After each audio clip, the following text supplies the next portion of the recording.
This week on The Futurists. If I look at my kids, they're never more than probably 1 meter away from their smartphone. And I mean, it's not too small that you would just, lose it in, say, a shirt pocket or in a sofa. So I think that's probably a really convenient form factor. But I do believe that at one point, it's going to be replaced by what we see. I mean, honestly, I've been wearing regular glasses since I was 14. And the moment that we can actually think about an augmented reality with the form factor of, these lightweight devices that I don't know what percentage of the population wears glasses, but a hell of a lot and more. I think that's the moment when we have the capability to really flip that to a new form factor.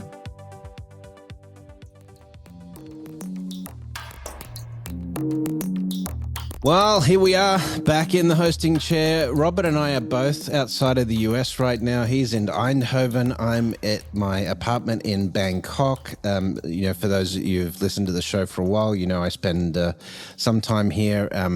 Robert is on a journey through Europe over the next few weeks. What's Eindhoven like today, Robert? Eindhoven's fine. The weather's fabulous. It's unusually warm. But it's a perfect day for biking, and that seems to be what everyone's doing. What do you call unusually warm in Eindhoven? So here it would be in the 20s, but in the US that would be in the 80s. Right. It was 34 degrees Celsius in Bangkok today, so that's a bit more hot. Unusually warm. Stay off the bike, get on a long-tail boat. No, we got a beautiful pool here. So, and joining us for the show today is Peter Hinssen.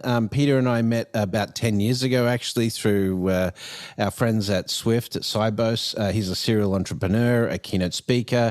He's been involved in the startup world, but he's a thought leader on radical innovation, leadership, and the impact of digital on society and business.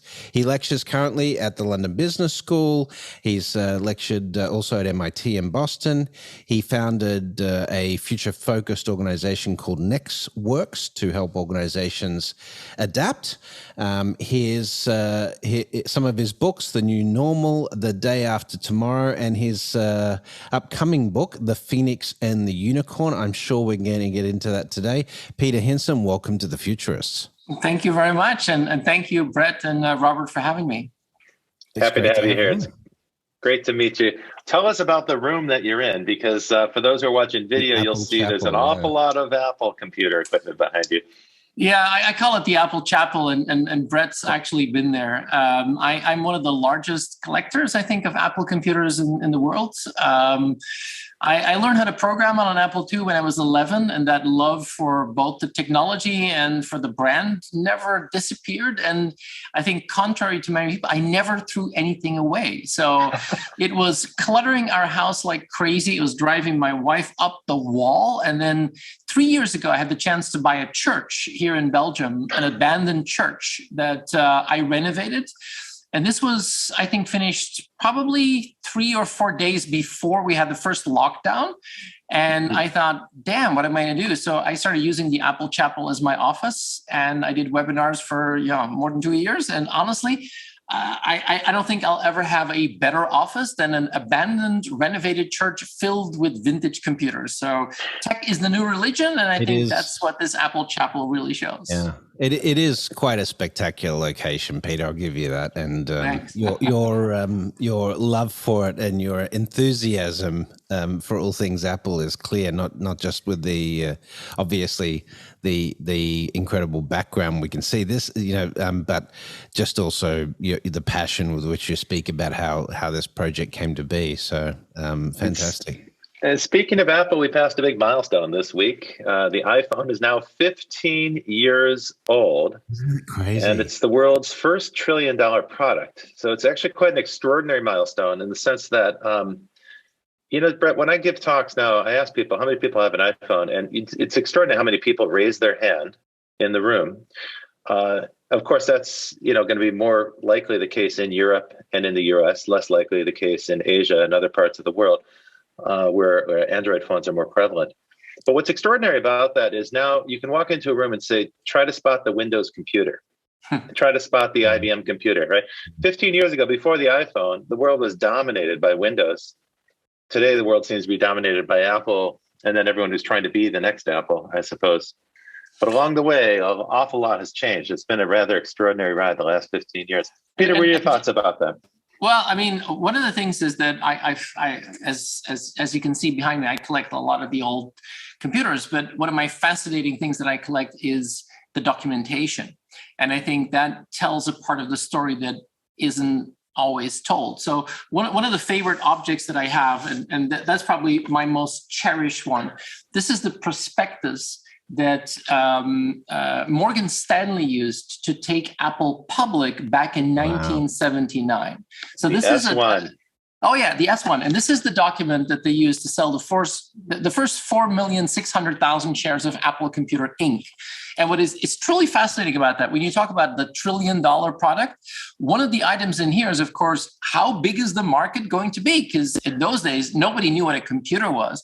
And the fascinating thing about this document is that in the document says, we actually believe at Apple that personal computers might at one day become $1 billion market. $1 billion. I mean, that's what Apple does on a bad Wednesday morning, just online. Yeah? So in terms of being able to look at the future, I think these types of historical documents are really interesting to observe. One thing, again, throwing the history at it, one thing I like to do is, you might have seen me use this in a keynote previously, is talk about the compute power we have in an iPhone today compared with a notable computer that was a key part of human history, being the Apollo guidance computer from Apollo 11. The current iPhone has approximately 250 million times the processing power of the Apollo 11 computer that took Neil Armstrong, Buzz Aldrin, and Michael Collins to the moon. That is incredible progress to think about. And of course, it fits in a much smaller unit than the Apollo guidance computer. But what's astonishing about that is it doesn't just make your personal computer irrelevant in a lot of contexts. It's actually making a lot of products irrelevant. I talk a lot about the way the phone has vaporized so many different devices, or it's sort of sucked the functionality of different devices into it. Peter, tell me about this form factor. Since you're so interested in form factors, how long are we going to be living with this shiny rectangle that we stick in our pocket? Do you think that will the smart glass persist? is going to vaporize the smartphone? Yeah. Well, I think the nice thing about the form factor is that it's probably gotten to the point where you don't lose it too much. If I look at my kids, they're never more than probably 1 meter away from their smartphone. And I mean, it's not too small that you would just, lose it in, say, a shirt pocket or in a sofa. So I think that's probably a really convenient form factor. But I do believe that at one point, it's going to be replaced by what we see. I mean, honestly, I've been wearing regular glasses since I was 14. And the moment that we can actually think about an augmented reality with the form factor of, these lightweight devices that I don't know what percentage of the population wears glasses, but a hell of a lot and more. I think that's the moment when we have the capability to really flip that to a new form factor. Interesting battleground coming up because, of course, Facebook, or now Meta, is investing heavily in a new form factor for your face, whether that's glasses or a head-mounted display for VR. 64% of the population wears glasses. There's the 64, answer. exactly. So, and we've crossed, we crossed the halfway point. Yoo-hoo! So Facebook is going to try to get you to wear a computer on your face, but I suspect it's going to happen with this long rumored AR goggles that Apple's developing. I think they're going to be an extension of the phone, the same way the Apple Watch is an extension of the phone. In other words, they're going to try to entrench their monopoly or their dominance in this form factor for a bit longer. They have too much to lose. There's too much at stake for Apple. And also, frankly, the head-mounted display space, those are going to be underpowered initially. So it's better to put the heavy-duty processing power and also the connectivity, the network connectivity, put that in the phone where it belongs right now. Your Apple iPhone already has ultra-wideband, so they'll be able to transmit data at high rates to headsets or glasses. And I suspect this is going to be a big battle between Apple and Meta. For what is the form factor for the future, which is the dominant device. Apple's going to try to reinforce their smartphone dominance. I agree. And I think if they get that right, that could be probably their next $1 trillion product if they get that right. And they've been mulling around for a long time. Every single worldwide developers conference, people say, finally, they're going to release it, and they never do. So they really know how to keep the suspense going. But I think the moment they do, I think that is going to be a game changer. So it's true. I'm preparing a whole new chapel for that. Yeah. It's true. At the last earnings call, everybody expected Apple to talk at the Worldwide Developer Conference. They're supposed to talk about these new AR glasses that we've been hearing so much about through the rumor mill. And they very noticeably did not mention a word about it. And I think part of that is Apple has very smart strategic planning and very smart people who deal with investors. And I think they noticed that when Facebook talked about their investment, or I should say when Meta talked about their investment during the earnings call, and mentioned that they were pouring $10 billion a year into VR with no visible results, they got smacked, and a quarter of the company was erased overnight. I think Apple's very cautious about their position. So they're like, we're not going to talk about AR just yet. It's like, let's talk about becoming a bank and putting more banking functionality into the phone. So, Peter, I do want to get into, you've done a lot with adaptation from a business perspective, from a personal perspective, even just when we look at your subtitles of your books, the network always wins. You talk about surviving in the age of uncertainty, the new normal, explore the limits of the digital world, how to survive in times of radical innovation from your book, The Day After Tomorrow. So you are thinking often about adaptability of humanity to the rate of change that we're undergoing. We've just been talking about that from a compute perspective. But when was it that you realized that your skill or that your passion was for this intersection of change and human behavior and sort of being an architect of that, or navigating that, and decided to make that your core focus as a futurist? Well, I think I'm a technologist by training, so I'm an engineer, and I think for most of my young life, that's what I wanted to do. I just loved technology, and I wanted to see what technology could bring and what it could do. And I think my biggest weakness is that I get easily enthusiastic about new things. I mean, I just love shiny new things, which is a good thing as an engineer. But I think the reason I got into what I do now is when I graduated, I started working for a company called Alcatel. And I don't know if you remember that, but it was a big French company building telecoms infrastructure. They later merged with Lucent, who owned Bell Labs. And when I had a chance to join that company, I thought, wow, this is one of the coolest technology companies in the world. That's where I see myself actually building out a career. That's where I want to live for the rest of my professional life. When I joined, I had one ambition. I wanted to be the chief technology officer of that company at one point. But when I joined, this is the time, early 90s, when there was no World Wide Web. The World Wide Web actually burst onto the scene a few years later. And in my personal life, I got hooked onto that new technology. I mean, I started building websites, and I started understanding how to program, and construct the scripts to, generate the HTML. And I just love that.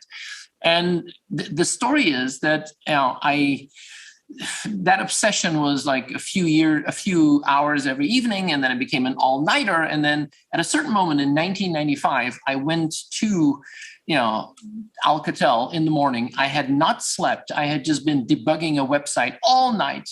I walk out of the elevator, and the chief technology officer of, Alcatel sees me staggering out of that elevator and says, please come into my office. And he sits me down and he asked me the most important question anybody's ever asked me in my professional life. He said, are you on drugs? And I said, no, I'm hooked on the World Wide Web. And he said, what's that? And I showed him. And at that moment, he said, nah, just if you have any hope of having a normal career, just knock off this. This will never work. This is Mickey Mouse stuff. Focus on your real work. And that's the moment, Brett and Robert, when I decided to quit that afternoon and start my first startup and do something with the World Wide Web. And I had no idea what I was going to do. But for me, it was earth-shattering that, some of the people that I really respected, even in the form of technology, actually didn't see a huge radical shift that was happening in something that I saw very, very clearly. Anyway, long story short, I spent 15 years in startups.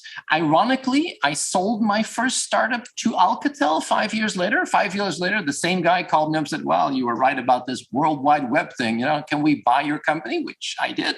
But it was fascinating to see how large organizations had huge difficulty in actually not just understanding the future, but then acting on the future. And after 15 years of startups, that became really my life's work. I mean, the last 10 years I've spent mostly with very traditional companies, whether they be banks or retailers or, insurance companies, and trying to help them figure out how to make sense of the future, but also how to not just get them aware, but how to get them to act on the future. And that's been, I think, probably the fil rouge through my work. That's been the fil rouge through my books. When I wrote that book, The Day After Tomorrow, I had you've probably both had that, right? You're in a workshop and you think, what the hell am I going to do? And write on that flip chart. And I put something on that flip chart and said, how much time do you spend on today, tomorrow, and the day after tomorrow? And what is today? It's the hundreds of emails you get that eat up all of your time. What's tomorrow? And then I said, it's like the budget. It's the classic way of looking at the future. The budget is the yearly sarcastic corporate ritual where people put fake news in Excel that never works. And then there's the day after tomorrow. New ideas, new innovations, new business models, things that change the rule of the game. And I asked them, how much time do you spend on that? And everyone in the room said 70, 20, 10. But the reality, when you actually start to examine, was not 70, 20, 10. It was 93, 7, and 0. And then I realized that if you really wanted to have the capacity to reinvent what you did as an organization, you needed to focus on that day after tomorrow. And that really has been the last 10 years of my life, trying to work with these large established organizations. And there is, in my opinion, a huge difference between showing them and making them aware. And that is still relatively okay to do in the job that we do, but then getting them to act on that and to actually leverage the power of the day after tomorrow, that is a whole different kettle of fish. No, I was just going to follow up with that, Peter. Like your conversation at Alcatel, and the fact that you've chosen this course of coaching people on preparing for the day after tomorrow. Why is it when we can look back at 300 years of technological disruption and technological development, and we can see that every time technology wins, and this is a point that many of our guests make in respect to adaptation, why is it then that so many people, when they look at something like the World Wide Web, just discount it? Or like at the moment, crypto and fintech and things like that are, potentially disrupting the space I'm in. So many traditionalists just like, it's much ado about nothing. Instead of, inevitably, the history teaches us that it's all going to get disrupted and vaporized, as Robert talks about. Well, I think to that point, just two things. I mean, one is I think it's really an appetite for risk, which is a really important element of that. And honestly, if when I was 25 and I decided that afternoon to just quit my job at Alcatel and start on my own, I didn't know what the risks were. I just did that because it felt right. But I'm sure that if you're a senior executive and you've always been doing it that way, that's maybe not the risk spectrum you want to get into. And that was something when I look back in the first 15 years of that startup life, I mean, I was on the receiving end of venture capital. I mean, Brett, that business, better than anyone else. And this is a really tricky thing because you're convinced of something and you want to find other people who will back you up. And that's what the whole VC industry does really, really well. They make really risky bets on people who have a dream more than anything else, who have a belief more than anything else. And the venture capital is a pretty tricky industry. I always call VCs, loan sharks with Teslas. I mean, that's basically what they are. But they're capable of actually taking huge risks, and it pays off quite handsomely. But they also know that if they invest in 10 ideas, 7 are just going to die. And the whole idea is to let them die as quickly as possible. 2 are going to be mediocre performances. 1 is going to be the ballpark that, takes the money home. A few years ago, I joined the advisory board of a private equity firm. And I'd never done private equity. And I thought, I just want to understand what it means. And they invest in traditional companies, traditional industries, and they make them a little bit better. And I remember in my first meeting, I made a complete fool of myself. There were 10 companies in their portfolio. 9 were doing really well. And 1 was a mediocre performance, and everybody was panicking about that. Well, my God, that was an introduction to a completely different way of looking at a segment of that risk spectrum. And I think in corporates, what I've seen is there are so many mechanisms. There is such a numbness that takes over where you are blind or really, really scared to get into that more adventurous side of risk taking. That, for me, Brett, is probably the number one reason why there is such a possibility of creative destruction. I mean, I had the great pleasure. I had the book here. I did some work with Carlota Perez. I don't know if you've worked with Carlota, but she's the one who wrote that book, Technological Revolutions in Financial Capital. She's been studying these S-curves, and she says it's all over the place. It's industrial revolution, steam, railways, mass production, over and over again. But one of the things that she also notices is the cycles are getting shorter and shorter and shorter. And that's why I think if you want to get corporates, enterprises to think about new ways to adapt that risk spectrum, they're going to have to realize that some of their timelines that they used to have, say 20, 30, 40 years ago, are not there anymore. And that's why I think we have to completely rethink that whole paradigm of thinking about the future. The challenge is that VCs, of course, are rewarded for betting on disruption. And nowadays, they'll bet huge amounts because they're trying to disrupt entire industries, not just a company. So that makes sense, perhaps, for them. For a company, when a traditional company bets on disruption, they're really betting against themselves. And there are many, many conservative voices that are going to come forth inside of the organization and begin to lecture you about why that's never going to work or why that'll cut off the core source of revenue. And therefore, it's not time yet. We should wait. CEOs are struggling, I think, to make the correct decision. Nobody wants to be the person to blow up their own company. On the other hand, nobody wants to miss the boat on the opportunity to change. And certainly none of them want to be the subject of disruption, or the object, I should say, of disruption. It's a very difficult balance within a company. Peter, one thing I've noticed is that company leadership will often try to create an innovation team. They'll sort of dump the problem on the desk of a small team, as if that team has the power to change the company. And what I found is if corporations don't have support at the very top, if the leadership doesn't come from the C-suite and everyone's aligned, and the financial incentives, meaning the bonus structure, is aligned towards destabilization and change and embracing new ideas, then it's never going to happen because there are just too many vetoes, too many voices of dissent inside of the company that can slow it down. That's a mouthful. Why don't you respond to that, and then we'll have to go to break shortly after that. Absolutely. And the short answer is completely agree. The longer answer is, let me give you one example. I mean, being in an Apple chapel, a lot of the technology that Apple actually used to take it to the next level from the Apple II to eventually the Macintosh was all technology that they stole from Xerox. And Xerox is probably the company. If you go back in Silicon Valley and go to Xerox PARC, which is their far future research, it's a shrine to actually inactivity, because Xerox was a company that had revolutionized one industry, namely photocopying, and then they put their smartest people in Silicon Valley, gave them an almost unlimited budget, and said, invent something. You know what happens if you put a big bunch of nerds together with unlimited budget and say, invent the future? They will. Laser printer, graphical user interface, personally, all invented by Xerox, never commercialized. The best book on that is called Fumbling the Future, how Xerox invented and then ignored the first personal computer. I believe that if you read this book and do everything completely different, you'll be fine. I mean, that I think is the logical conclusion.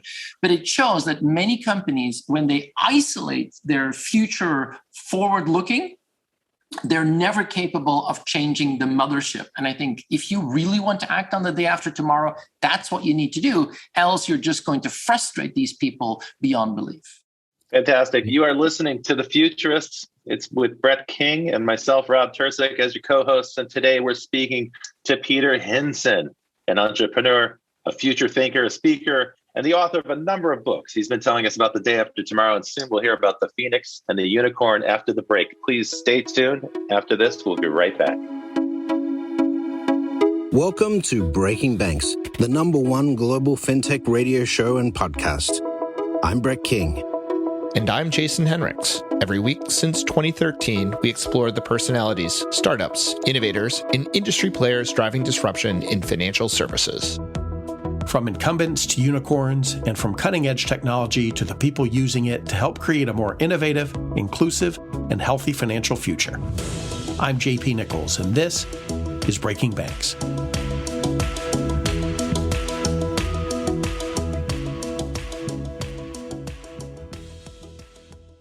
Welcome back to The Futurists. I'm Brett King, and I host The Futurists with Robert Tercek. We're both outside of the US right now, but we have Peter Hinssen with us, joining us, talking about how corporations tackle this issue of thinking about adaptability and how the culture of these organizations must form to be able to successfully navigate the future. So, Peter, just in terms of your role and the work you do at the corporate level, at the board level, and in terms of this advising space, what is your methodology for, looking at the future and picking those hot topics that different organizations need to build awareness for? And how do you encourage that cultural development from the top down to be more adaptable? Yeah, and I think if I go back to that model we talked about earlier, the day after tomorrow model, I like to use that as a little bit of a framework. Actually, the model's not complete, but it's not just today, tomorrow, day after tomorrow. The element I always ask is that there's a big red square next to that with negative energy, which is typically the shit of yesterday, because it's the mess of the past. It's the legacy, the technical debt that is often really dragging companies down. But when I talk about that day after tomorrow, what I really try and do is force a management team or force a board to say, okay, why don't you spend a significant amount of time for you to actually understand what that day after tomorrow could be. And when I talked earlier about the 10%, that might be a lot, because 10% of an executive time or a board time is a lot of time. But even if it's just 5% of getting out of your normal day routine, your normal, spreadsheets, milestones, and budgets, and thinking about what could be the game changers in your industry. And that 5% might be crucial for you to spot things and to pick up things. But then you have to act on it. And I think that's where, going back to Robert's question about isolating the innovation, that's the worst thing that you can do. I picked up a model which I call the hourglass model, which I really like. We all know what the shape of an hourglass is, but that top part of the hourglass, the wide part this is where you sense that day after tomorrow. This is where you pick up the signals in the organization. Then you need to reduce the sauce as that top part actually starts to taper to the middle. This is where you experiment and figure out what is relevant for you in the organization. And then it falls into the bottom part of the organization. This is where you run and scale and focus on the bottom line and actually scaling solutions. And what I always do with companies is say, how much of your resources, talent, people are spent in that top part in sense and try, and how much is focused on run and scale? And then a lot of companies start to figure out that they really need to beef up that capacity in that top part of the hourglass just to be able to understand what that day after tomorrow could mean. The second thing, and that goes back to Robert's question about the isolation, I see a lot of companies who do have that top part, but it's not connected to that bottom part. And then it basically just falls on barren ground and nothing happens with that. And that is incredibly frustrating for those people who are in the top part of that hourglass. So that combination of forcing them to think about the day after tomorrow and then trying to figure out what it means into the reshaping of their hourglass inside an organization is something that I found that is a very powerful mechanism for them to think and trigger and even put resources, people's numbers, and money on that. Because if you don't do that, it won't happen by itself. I'm sure you both have had that, where you get invited to like a strategic offsite, where 2 days in the summer they go to a wonderful resort and talk about the future. And then I always say at the end, I hope you don't ask me back. because I've often had that where a year or 2 years later, they ask me back and I think, you know what, I'm going to go. I want to see what they've done. And they've done nothing. And I say, but why do you ask me back? Said, it was so nice to talk to the future about you. It's like going to a zombie movie, a horror movie, but then you go back home and you think that could never happen to me. That is the worst possible outcome. Actually, there's an interesting thing. I mean, the three of us, and many of the people we have on the show, we're constantly thinking about the future. And as a result, we do view the world in different ways from normally well-adjusted people, right? You could argue, right? Because we're always looking at these trends. We're looking at, we just talked about AR glasses. We've all been watching that space for years now because we're very interested in the impact of that. Whereas I don't think the average person sort of gives it a second thought. So, is there an element of that which is training people to think like a futurist? Is that a core skill that a CEO should have, do you think, Peter? I do. And I think at this moment, we probably agree that in almost every geography on the world, the education system is the slowest moving part of society. That is almost everywhere the case, and especially also in business education. As I said, I've been teaching at London Business School for a while now, and I do most of it in the executive education, but if I have a chance to talk to the MBA group, I always do that. And I always make a really corny joke in the beginning. I say, well, really glad to be here. And I'm really glad that you've chosen for the perfect education for the last century. And the reason is that a lot of the subjects we teach in an MBA are about optimizing a current situation, but not about being open-minded to uncertainty or even dealing with uncertainty where you don't have all the ingredients. And I think that's the type of education or re-education we're going to have to do, because I talk more and more about the never normal. I wrote that book, The New Normal, 10 years ago, but we're in the never normal. We see a constantly changing world.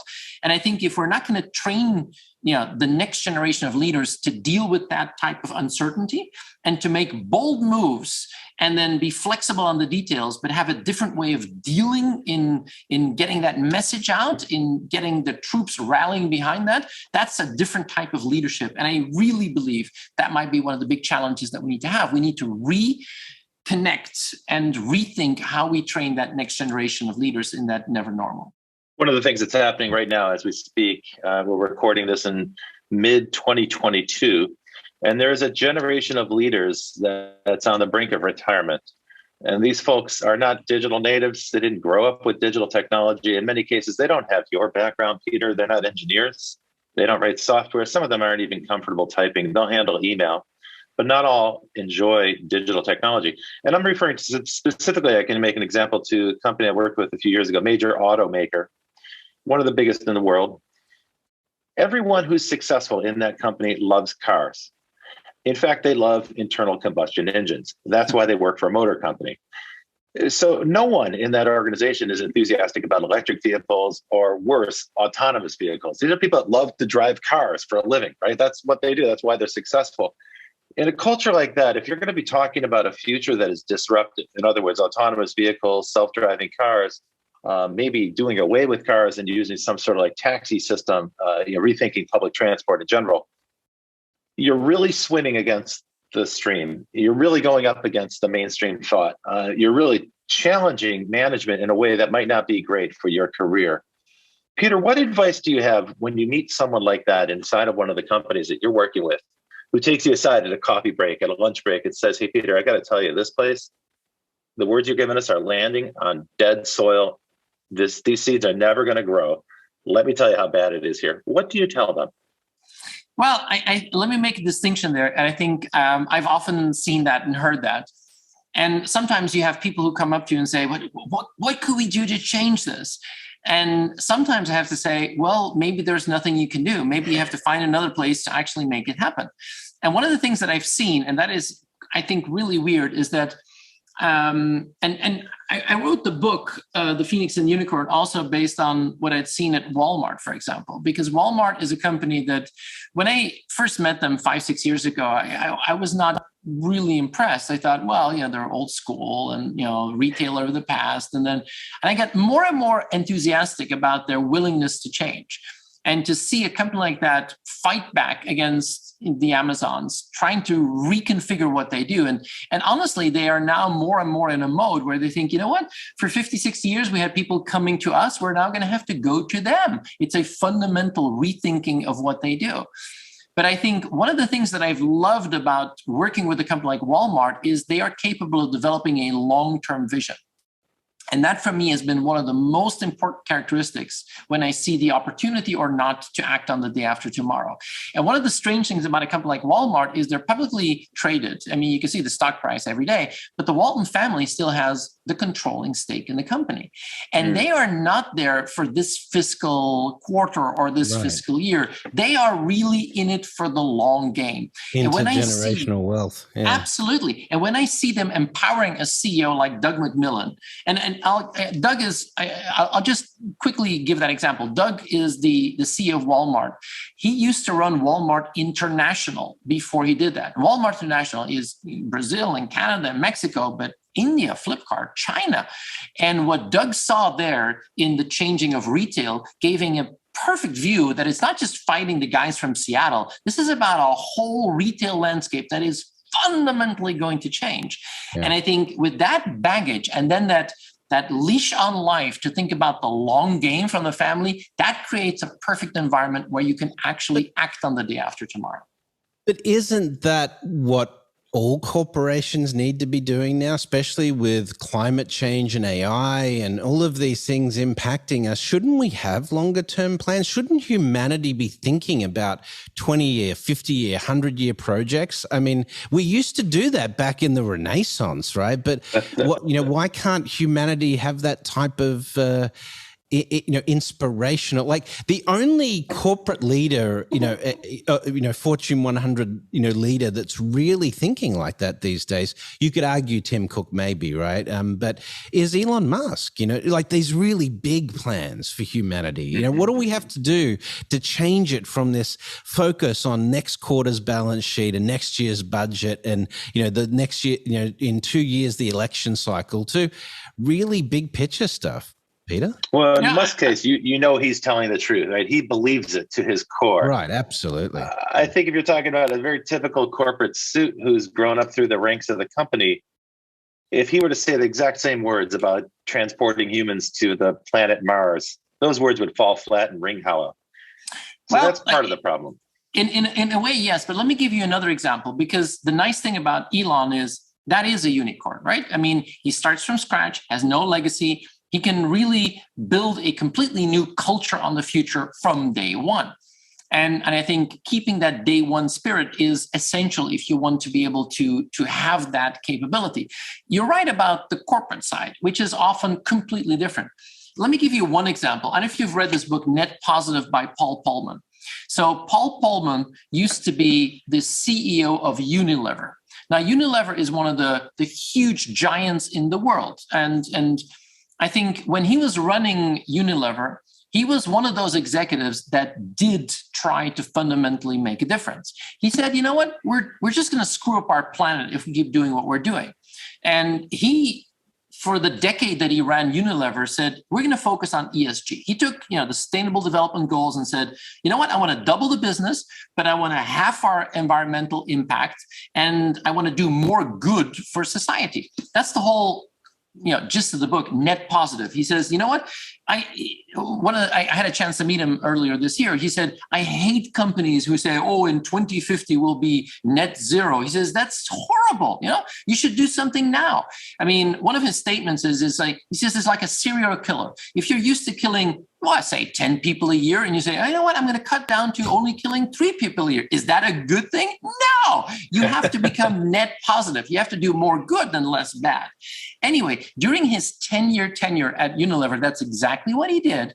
And he was incredibly successful. But when he left, you could clearly see that everything he started to build started crackling down again. For example, one of the things he did is he said, you know what, I'm not going to give you quarterly guidance anymore on the stock. If you want me to think about the long term, don't every quarter just, figure out, I need a long-term capability. Great. But the moment he left, they went back to quarterly reporting. Now we have shareholder activists who are actually cracking him down. And I think that's the really, if you don't have that inherent structure to keep that long-term game going, then even if you have a wonderful executive who actually can explain that to the market, I think it's going to fall apart once that person isn't there anymore. Yeah, you need a culture of innovation, a culture that loves innovation and is comfortable with being uncomfortable. A culture where people aren't that concerned about certainty. And a lot of people are not comfortable with uncertainty. Right? A lot of people, that causes great distress. Finance departments love to have quarterly projections that go out that they can feel very confident about so they can communicate to investors. Salespeople are tasked with that job of generating that sales pipeline, right? So that's how they're evaluated. That's what they're trained to do. Product people love to have a product pipeline where they can look 5 years out into the future. So most people prefer stability. And I think if you're going to work for someone like Elon Musk, who's not afraid to break some glass, you're probably a self-selecting group. You're a member of a self-selecting group that says, okay, I could deal with a disruptor in charge because that's what I want as well. And he starts to build a culture that appreciates excellence and maybe breaking through limitations, solving problems from first principles, as he always says. You're going to attract a certain kind of person who's frustrated in a traditional company that wants to achieve at that level. And so he kind of creates his own culture. So if it all depends on a single executive, that's not sustainable. No, but I do think I do think the pendulum is changing. I think that long corporate culture we've had, we are now paying down on that debt of that culture of super capitalism and resource conversion and so forth. I don't know whether you guys saw, but Stephen Fry just released this video supporting Extinction Rebellion in the UK. It's a really interesting piece, but we are starting to see a groundswell of pushback against corporations that are bad for humanity, right? And I do think that as climate change accelerates, I do think that that's going to become more common. And I do think that, if you're in the fossil fuel industry or if you're in the pharma sector, and you can't very quickly turn that around to show the good that you're doing for human society, I think in the 2030s, you're screwed, right? As a corporation. And I think that sort of that's part of what's missing. But what I like about Elon's approach to that, or his business side of things, is he talks about getting up in the morning and being excited about what humanity is doing, and I think that's another element of we've lost a lot of that. Like, can you be excited about the next product innovation? Sure. But, at the end of the day, where's it taking us? Yeah. In the U.S. right now, everyone's focused on status quo and maintaining the status quo, whether that's the right move or whether that's a suicidal move. It's no accident that the three of us are having this call and we're coming from countries that are directly threatened by climate change. You're in Bangkok, where there's a possibility that Bangkok's going to sink under the Chao Phraya River sometime in the next 50 years. I'm in the Netherlands right now. Obviously, climate change, the challenge speaks for itself. I think that's probably also true for Belgium, where Peter is. In the United States right now, there's almost a willful denial of some forces that are shaping the future. We're telling ourselves a story that we don't need to adapt or respond.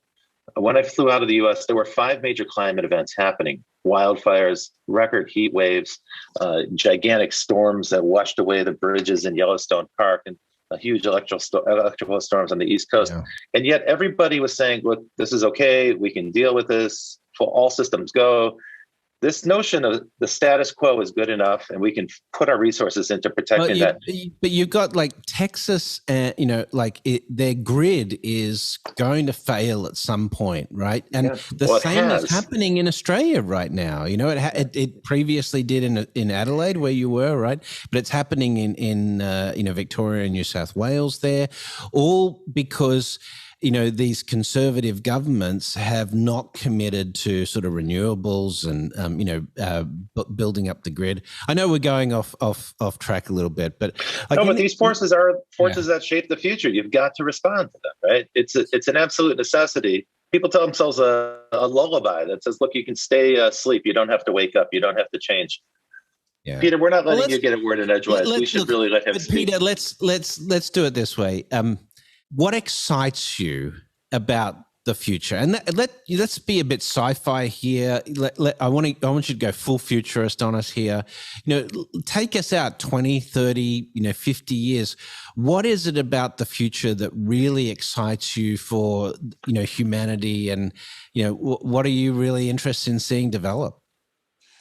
Well, being a technologist at heart, I think I still get that giddiness when I see all the new opportunities that technology provides. The only maybe sad note in that is that I think if I really wanted to have full autonomy on my career, I would have wanted to be the chief engineer on Star Trek Enterprise. I mean, that would have been my ideal dream job. I mean, just being a nerd in a starship, right? I'm not going to see that in my lifetime. I mean, that is probably the most depressing part. But I still have that enormous enthusiasm that technology is going to be able to provide a better world. But I think my main concern, and I think what I really hope that we're going to be able to do in this century, is that we're going to find global mechanisms to deal with more and more global issues. And I think that is something where, look at something really mundane like the cloud, right? I mean, the cloud, there is no denial that is a much better, more efficient, more scalable, more environmentally sound way to think about computing power than everybody having their own little device under their desktop. But then you get into the legal issues where we have cloud providers, you have data sovereignty. Data residency, And the whole idea of, it's in the cloud, but you have to show that it's on a server in Europe or in the US, that is just nuts. And it shows that more and more we're seeing technology actually bounce against those old national boundaries where on a legal concept, it makes sense to do that 150 years ago. Fiat currencies is another example, yeah? Exactly. And I think that's where we're going to have to figure out how to overcome that. I mean, I'm a huge fan of Ian Bremmer. I had the chance to work with Ian on a few occasions. He has this, concept which he calls G0. He said the United Nations dysfunctional, G20 doesn't work, G8 is a joke, G7 a laughing stock. We're down to G0. Nobody gives a rat's ass about the global picture. It's everyone for themselves. And I think that's what we need to reverse, because I think now with things like currencies or cloud, that's the easy part. But once we get into, say, the intertwinedness of healthcare and technology and innovation that's going to happen, or what we need to do in the environmental space, there we need to think as global environments. And I think, honestly, this 21st century is going to be, fail or make. It's going to be break or not. But if we don't figure out a way to deal with these global issues as global mechanisms, we are not going to advance as society. And I fundamentally hope that I'm going to see that. We may not survive as a species if we don't fix this. Exactly. Yeah, to your point. And I think that's what I fundamentally hope that I'm still going to see before, I pass away, because I think if I see a shimmer of hope in that direction, I'm confident we'll figure it out technologically. But I think we need to dream about these opportunities to figure out global mechanisms to deal with these global possibilities. Global governance, or in some capacity, like a shared responsibility. The way I talk about it in Technosocialism is the Rise of Technosocialism book, is I talk about the fact that we have to start competing for the human species instead of against each other. Yeah, that's a nice way to phrase it. Yeah. But I am still the dreamer with open eyes. I don't know if you know that wonderful poem by Lawrence of Arabia. It's actually in Literary Machines, one of my favorite books. This is the book, that Ted Nelson wrote, which is like the precursor of, everything that we have. But one of the things he puts in the book, which I love, is he puts that poem by Lawrence of Arabia. All men dream, but not equally. Those who dream by night in the dusty recesses of their minds wake up in the day to find it was just vanity. But the dreamers of the day are dangerous men, for they may act their dreams with open eyes to make it possible. I am still an absolute dreamer with open eyes. And I think that's what all futurists should be. Wow, that's great. That's a powerful note. Tell us about your new book. Yeah, tell us about The Phoenix and the Unicorn, and where can we order it? And go to my website, www.peterhinssen.com. And the Phoenix and the Unicorn was really, I was getting tired of some of the unicorn stories, because every conference you went to was Uber and Airbnb. You could see people in the audience thinking, yeah, but it's nice, but we're never going to be Airbnb. And I wanted to find a ray of hope for traditional companies that could reinvent themselves. Since then, I've expanded the list of animals. I talk about ponies, the small startups who want to be a unicorn. I talk about the Godzillas, who are, the big tech companies who seem to be out of this world. And some companies might become phoenixes, but not everyone. Some will become dinosaurs, but most of them are what I call King Kongs now. They're big and loud and no idea how they got there. But if you're interested in that, www.peterhinssen.com. Very good. Fantastic. Peter, it's been a great pleasure chatting with you. You're very lively and engaging with super vivid examples. I've enjoyed every minute of this. It's been such a pleasure to have you on the show. Thanks for joining us today. Well, thank you very much for having you, and good luck with the rest of the show, Brett and Robert. Thank you. Yeah, we're I don't know, we're like 14 weeks in. So, but yeah, it's just, Robert and I continue to comment on the fact that we love listening to this stuff. We'll often listen back to our own episodes, and I haven't done that on Breaking Banks for many years. Oh, that's really cool. But thanks for joining us. You've been listening to The Futurists. It's produced by our US-based team. In the producer's chair today is Elizabeth Severance, support from Kevin Hersham on the audio desk, and Carlo and Sylvie on the social media side of things. If you like the show, if you like the content, make sure to tweet us out. Tell other people about it. That's how we get more audience built. That helps us in turn support the ongoing longevity of the show with sponsors and so forth. Leave us a 5-star review wherever you download the podcast. All of that will help. But from us signing off for this week, we stay tuned. Join us again next week, and we will see you in the future. Well, that's it for The Futurists this week. If you like the show, we sure hope you did, please subscribe and share it with the people in your community. And don't forget to leave us a 5-star review. That really helps other people find the show. And you can ping us anytime on Instagram and Twitter at Futurist Podcast for the folks that you'd like to see on the show or the questions that you'd like us to ask. Thanks for joining. And as always, we'll see you in the future.